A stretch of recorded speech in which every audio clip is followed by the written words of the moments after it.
Salut à tous, alors aujourd'hui je vais vous parler d'un ampli AMP300. Donc c'est écrit McFarlow, mais en fin de compte c'est la marque Ibiza. C'est un ampli qui dit sono, mais c'est pas sono.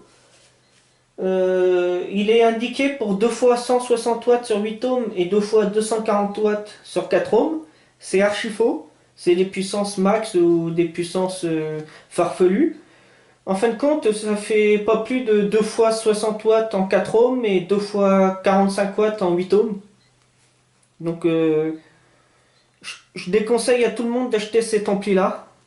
Parce que de toute façon il cramera au bout d'une soirée. Donc c'est pas fiable du tout. Vaut mieux investir et mettre 100 euros de plus, 200 euros de plus.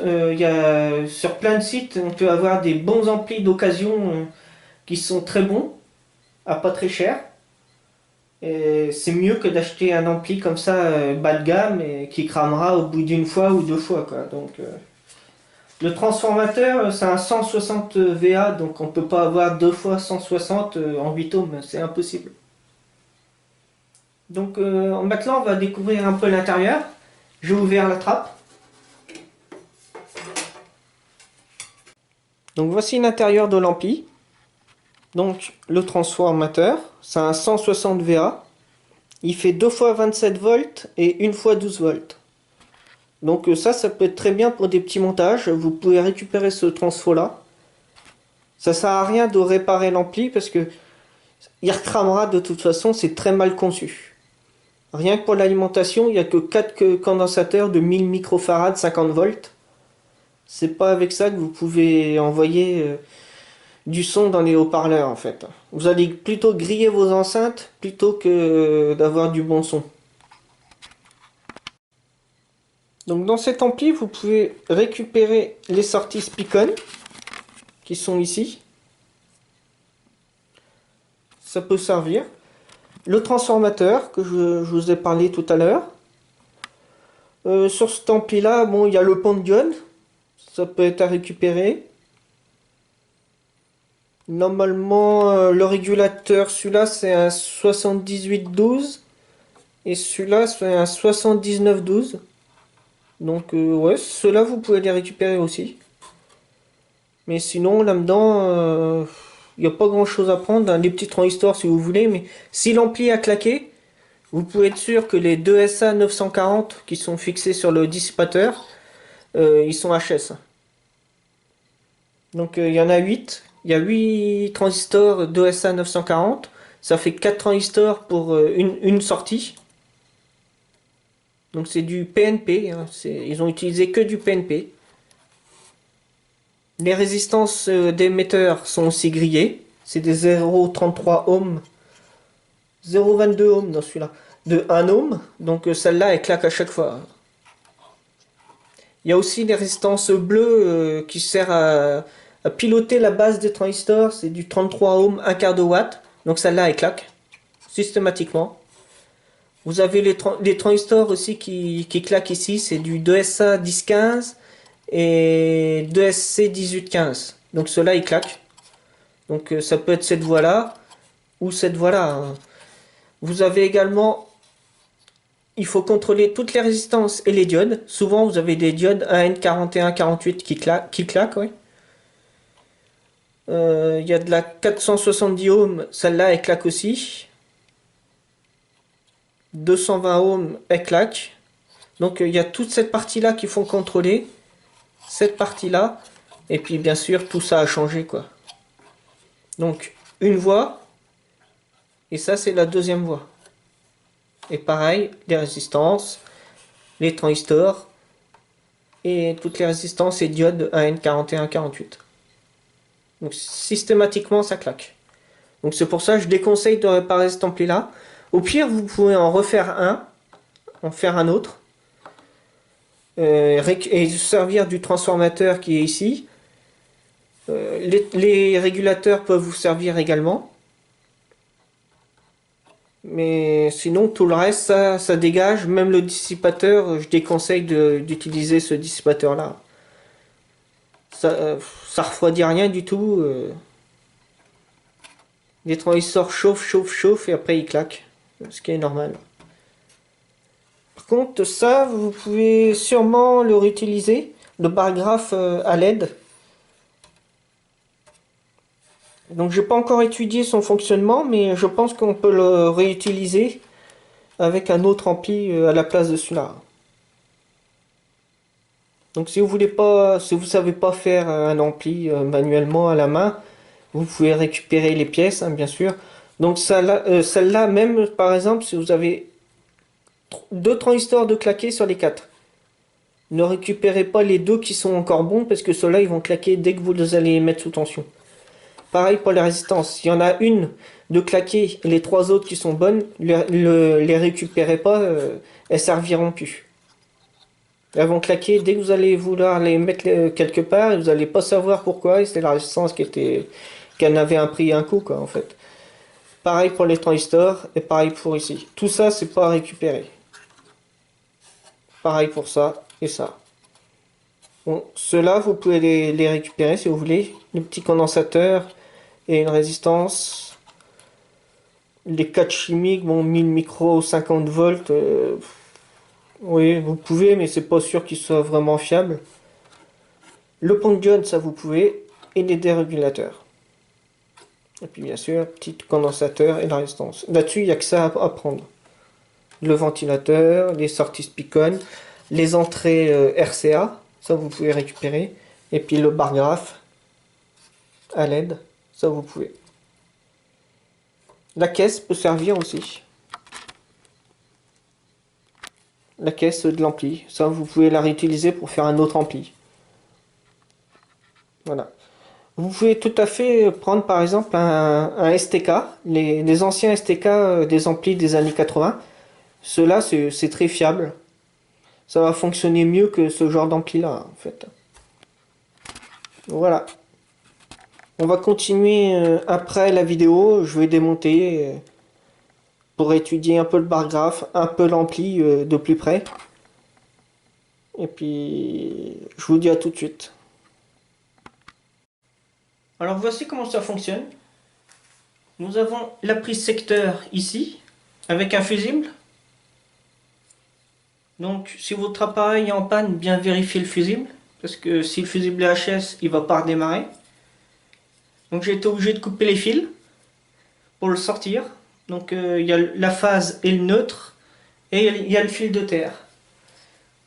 Alors ce qui est surprenant, c'est que sur le transformateur, il y a également un fil de terre qui est relié à la terre du secteur. Donc ça c'est vraiment très étonnant. Donc après la prise secteur, vous avez l'interrupteur. Pareil, j'ai coupé les fils pour pouvoir le sortir. Donc la prise secteur, le fusible, l'interrupteur. Et après le transformateur, le fameux transfo. C'est un 160 VA. Donc vous pouvez le lire sur l'étiquette. Donc la masse primaire, ça il faut la remettre. Je pense qu'il faut la remettre, mais je suis pas sûr. Je ferai un essai pour voir.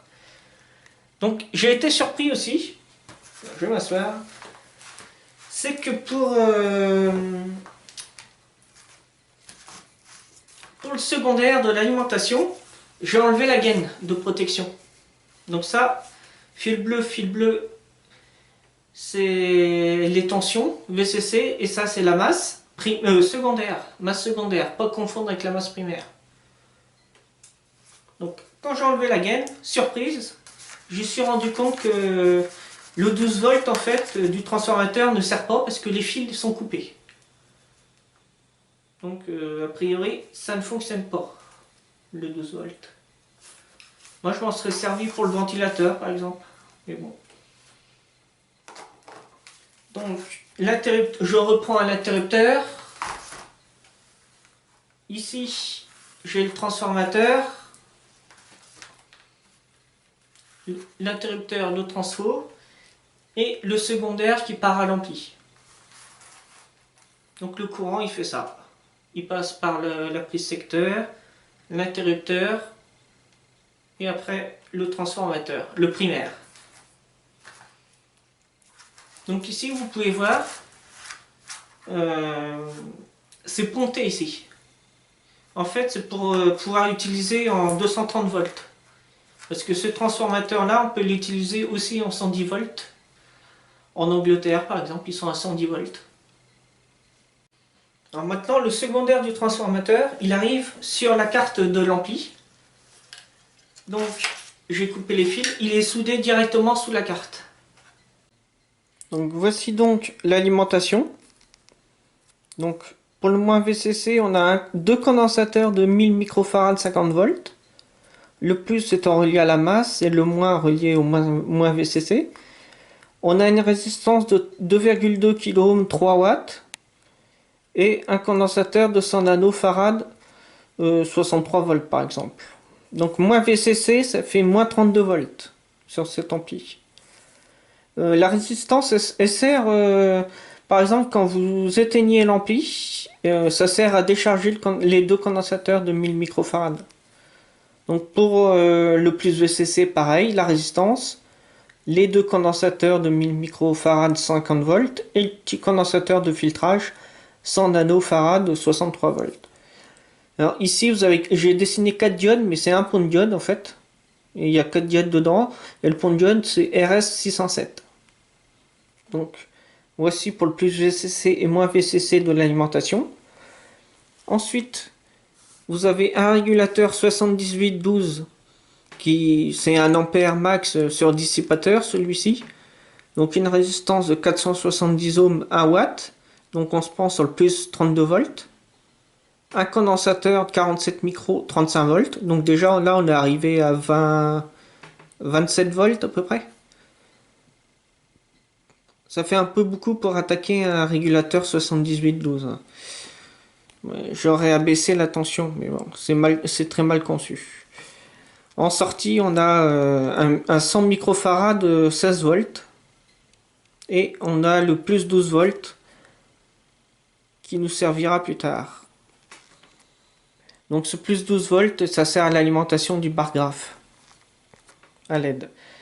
On a également un moins VCC. Donc le moins VCC c'est moins 32 volts.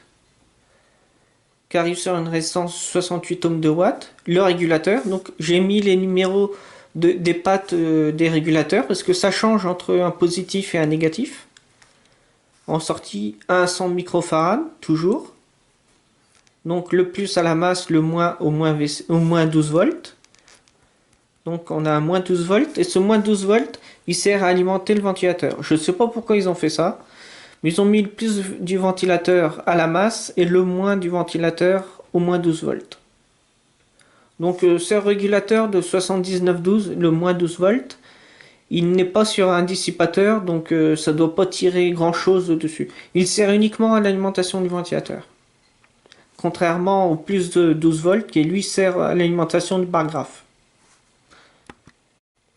Donc là j'ai dessiné le schéma de l'ampli. Donc ici vous avez les 4 transistors d'ESA 940. Donc la sortie HP.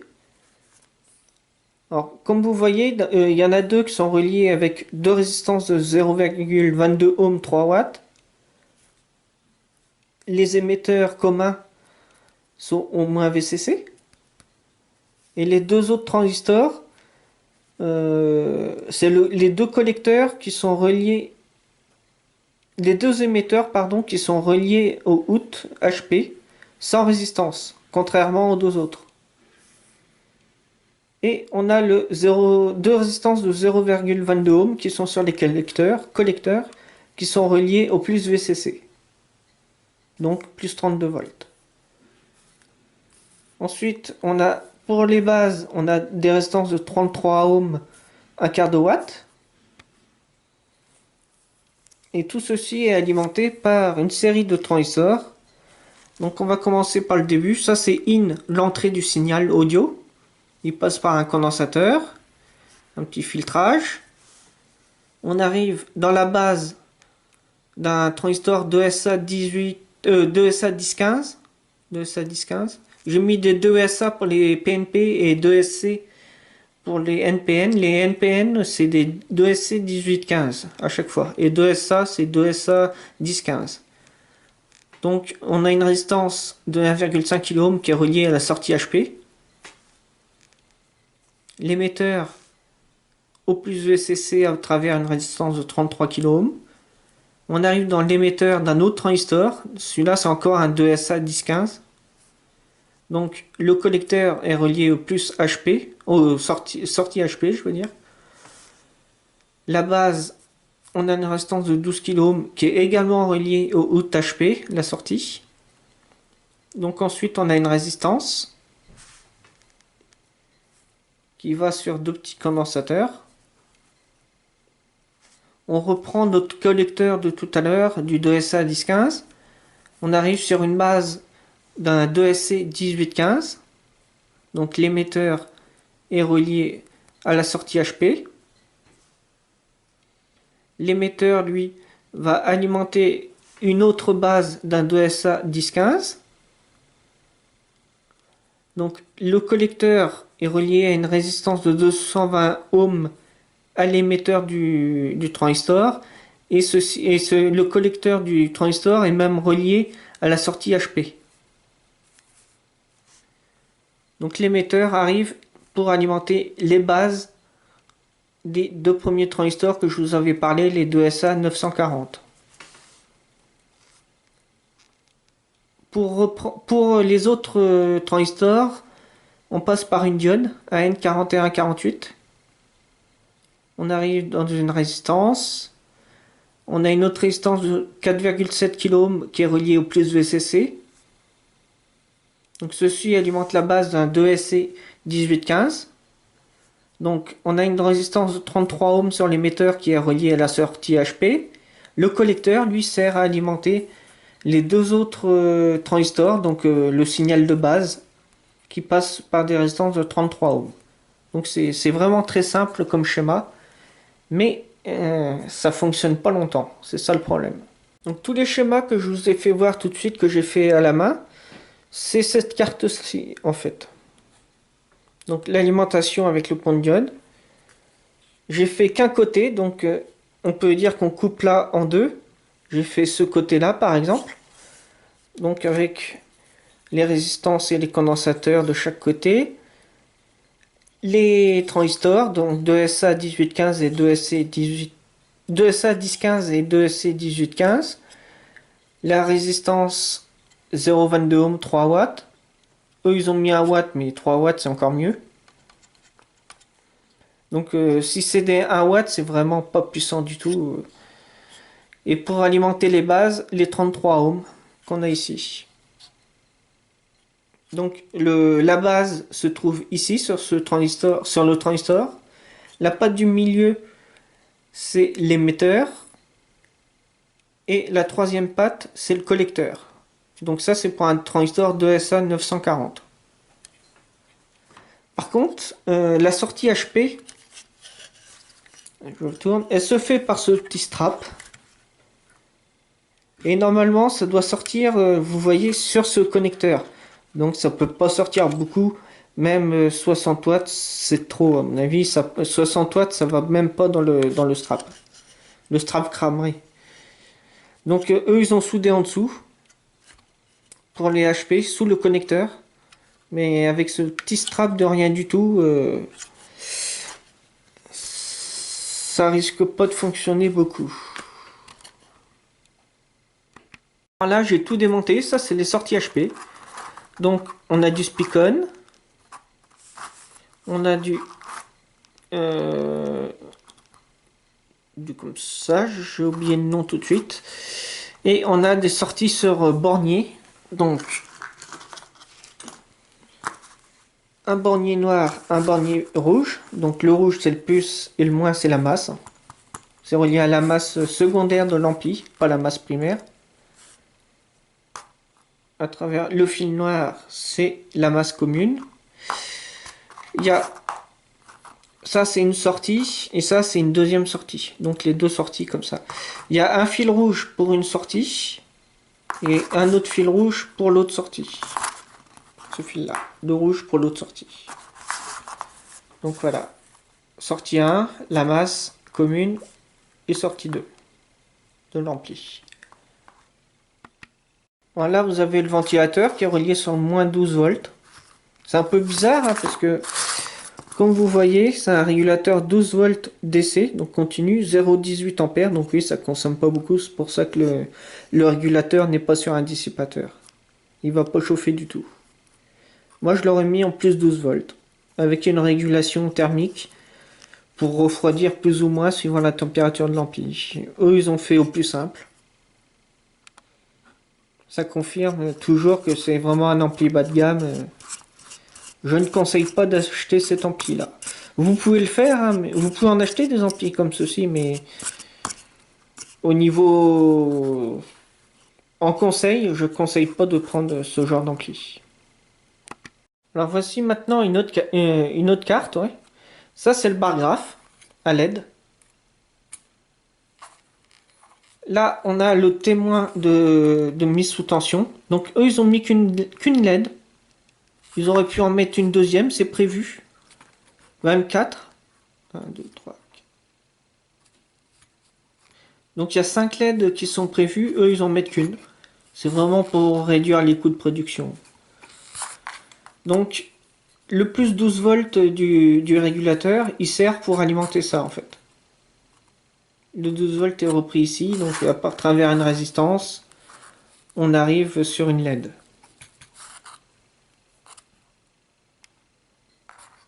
Ça c'est juste pour la mise sous tension, c'est pour indiquer que l'ampli est allumé en fait. Donc pour l'entrée audio de l'ampli, alors vous avez soit par jack, soit par RCA. Vous pouvez brancher comme vous voulez. Donc ça c'est du jack 635, hein, c'est pas du petit jack de prise de casque par exemple. Donc ne branchez pas directement un micro sur l'entrée ampli, parce que là c'est même pas la peine, vous risquez même de cramer l'ampli. Donc il faut ça, vous pouvez brancher une platine CD par exemple, ou une platine tuner, ou vous pouvez brancher une table de mixage par exemple. Mais il faut prendre la sortie de la table de mixage. Donc le signal d'entrée in arrive comme ceci, par ce fil là. On arrive sur un potentiomètre. Donc ici ils ont mis un potentiomètre de 50 kΩ. Donc à travers le potentiomètre, on ressort un signal audio, plus ou moins affaibli avec la résistance. Et on attaque l'entrée in de l'amplificateur proprement que je vous ai parlé tout à l'heure dans le schéma. Donc sur le bar graphe de l'ampli, on a un fil orange, un fil vert, un fil jaune et un fil bleu. Donc ça correspond à ceci. Le fil bleu c'est le 12 volts, le plus. Le fil jaune c'est une sortie HP. Le fil vert c'est l'autre sortie HP. Et le fil orange c'est la masse, le GND, masse secondaire de l'alimentation toujours. Donc j'ai fait un petit peu le schéma du bar graphe, ça donne ceci. Donc le plus petit c'est 6,8 kΩ. La première LED c'est celle-ci qui s'allumera. Après celle-ci, celle-ci. Et là on est en saturation quand c'est dans le rouge. Donc quand c'est dans le rouge, c'est une résistance de 47 kΩ. Un transistor, donc c'est du 4TC 9014. KTC 9014 pour tous. On a une LED. Alors la LED rouge, c'est la dernière en saturation. Les autres LED, c'est celles qui s'allumeront petit à petit. La première, la deuxième, troisième, quatrième, puis ainsi de suite à la cinquième. On a une résistance de 1,5 kΩ entre les deux. Et le plus 12 volts qui alimente toutes les résistances pour alimenter les LED. Donc le courant, ça fait comme ça en fait. Et ça retourne à la masse. Collecteur, émetteur et la masse. Donc je n'ai pas fait le symbole. Alors pour l'émetteur, c'est une flèche qui sort. Et pour un PNP, c'est une flèche qui rentre. Là elle sort pour un NPN. Et PNP elle rentre. Donc voici le schéma. On arrive à une sortie amplie par une diode AN4007, un condensateur 22 microfarad 50 volts, une résistance, une autre résistance, et là on alimente toutes nos résistances qui, suivant leur valeur, allumeront la première LED, la deuxième, troisième et ainsi de suite. Donc c'est vraiment très simple. Et pour ce qui est de ce que je vous ai parlé tout à l'heure avec l'entrée vraiment de l'ampli qui passe par un potentiomètre et ensuite une sortie qui alimente l'étage de puissance. Donc j'ai fait le schéma, ça représente ceci en fait. L'in c'est l'entrée, par exemple la sortie d'une table de mixage ou la sortie d'une platine CD. On arrive dans un potentiomètre de 50 kΩ et on ressort par la patte 2, la patte du milieu, qu'on le règle bien sûr. Donc on peut être à 22 kΩ ou à 4,7 kΩ ou autre, suivant comment on tourne. On ajuste la puissance, le signal qu'on veut en sortie. Et là ensuite en sortie, on va sur l'étage de puissance. Donc là, je vous ai parlé totalement de toute l'ampli AMP 300, son fonctionnement, ses schémas. Donc si vous avez des questions, posez-les dans les commentaires en dessous de la vidéo. Nous vous répondrons aussitôt que possible. Si vous avez aimé également cette vidéo, n'hésitez pas à nous ajouter parmi vos favoris. Et bienvenue sur le chat, je mettrai le lien du chat parce qu'on a un forum d'électronique d'aide au dépannage. Donc si vous avez un problème avec un télé LCD ou plasma ou autre, vous pouvez venir sur le chat, vous inscrire et puis on vous répondra comme il faut. Parfois on pourra même mettre des schémas mais on ne les a pas à chaque fois. Voilà, à la prochaine vidéo.